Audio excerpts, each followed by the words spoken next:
My name's Captain Arthur Green. I was born in 1923. At the start of the war, I joined a unit of the Air Defence Cadet Corps, which later became the Air Training Corps, in Bristol. I was posted out to Gibraltar in July 43. From there, briefly to North Africa, back to Gib, then to Egypt, and then into Italy. We were put on board ship, landed at Naples.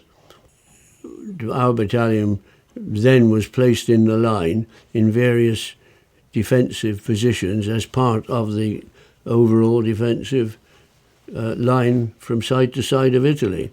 We had some pretty sticky positions. One I remember most was about half a mile outside of Cassino, and the nearest German Sanger was one side of a ridge, 20 yards from my nearest Sanger, the other side of the ridge. So we had a pretty unpleasant week, not moving by day at all. We could not move by day because we were under observation from German OPs on various higher places. When we were in Egypt, we went into the jewelers in Cairo and bought ourselves good watches. Less than 10 days later, in changing a sweaty wristband, it slipped and it fell a foot into soft sand and stopped. I took the back off and found it. There was no power getting through from the spring. And to cut a long story short, cajoled other officers to give me old watches that they had hanging around until I found one with a spring that fitted, put it together, and that hooked me.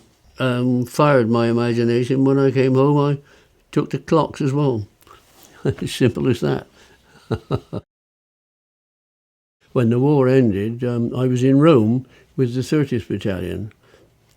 I was at the officers' dining table. We'd long finished the meal and we were just talking after. And for the first and only time, I broke down.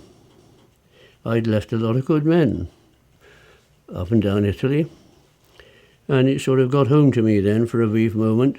And there were quite a few people who didn't know where their ends were that night on Benevento gin and things like that. But I wasn't one of them. I was just damn glad it was all over.